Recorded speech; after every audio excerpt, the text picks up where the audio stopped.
आज Doubtnut app download करें। Doubtnut पर अपने सभी गणित, रसायन विज्ञान, भौतिक विज्ञान और जीव विज्ञान के डाउट्स का करो सफाया। बस प्रश्न की फोटो खींचो, एक ही प्रश्न को क्रॉप करो और तुरंत वीडियो सोल्यूशन पाओ। अभी डाउनलोड करें। नमस्कार दोस्तों, हमारा आज का प्रश्न है इलेक्ट्रोफोरेसिस द्वारा डीएनए खंडों को अलग करने की क्रियाविधि को बताइए। तो आइए इसे उत्तर की सहायता से समझ लेते हैं। उत्तर तो सबसे पहले जान लेते हैं कि इलेक्ट्रोफोरेसिस होती क्या है, यह क्या प्रक्रिया होती है। तो इसमें क्या होता है, इलेक्ट्रोफोरेसिस में एक विद्युतीय क्षेत्र के प्रभाव में किसी माध्यम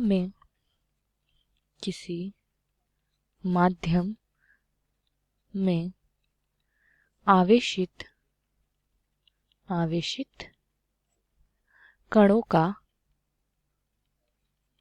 का प्रवास हो जाना इलेक्ट्रोफोरेसिस कहलाता है।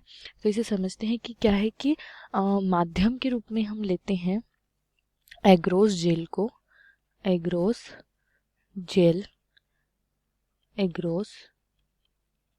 जेल।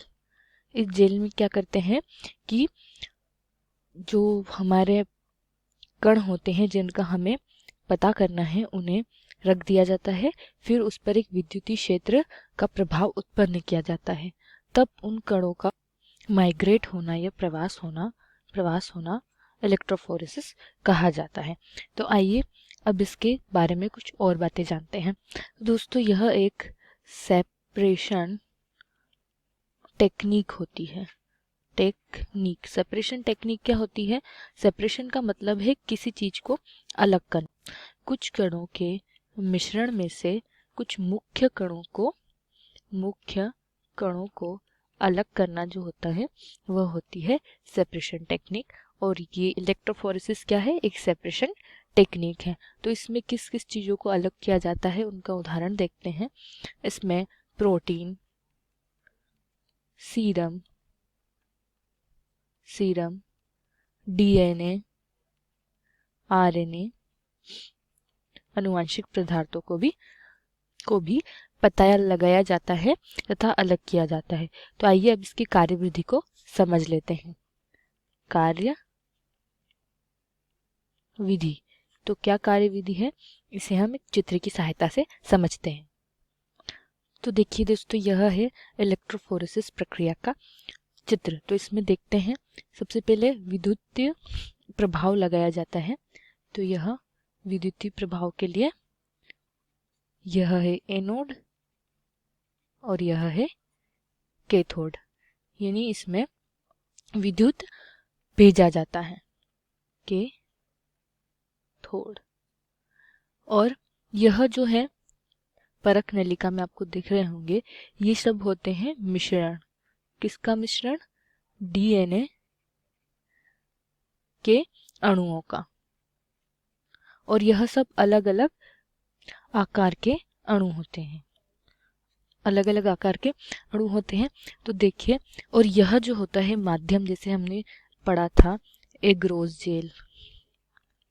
जेल को माध्यम की तरह उपयोग किया जाता है। इन माध्यम में अलग अलग आकार के डीएनए अणुओं को रखा जाता है। ये देखिए, यहाँ फिर जब विद्युत धारा प्रवाहित की जाती है, विद्युत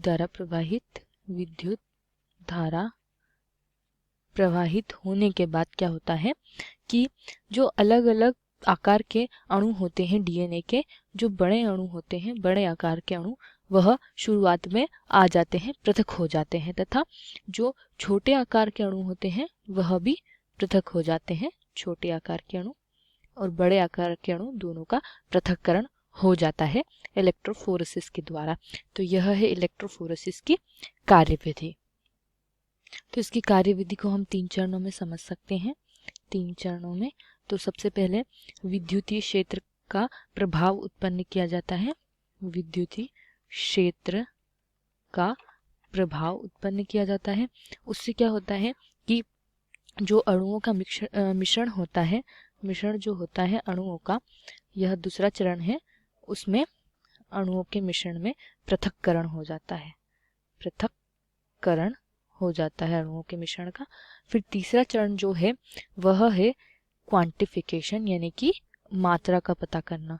इससे इलेक्ट्रोफोरेसिस से कितने बड़े आकार के अणु हैं, कितने छोटे आकार के अणु हैं, कितनी मात्रा में उपस्थित है, मात्रा का भी पता लगाया जा सकता है। तो यह होता है तीसरा और आखिरी चरण कि इसमें मात्रा का भी पता लगाया जा सकता है कि डीएनए, आरएनए या कोई भी अणु जिसका हम पता लगा रहे हैं वह कितनी मात्रा में उपस्थित है। तो यही हमारा उत्तर समाप्त होता है। आशा करती हूँ आपको यह प्रश्न समझ आया हो। इस वीडियो को देखने के लिए धन्यवाद। कक्षा 6वीं से 12वीं से लेकर नीट, आईआईटी, जेई वो एडवांस के लेवल तक 1 करोड़ से ज़्यादा छात्रों का भरोसा। आज ही डाउनलोड करें डाउटनेट ऐप या व्हाट्सएप करें अपने सारे डाउट्स 8400 400 400 पर।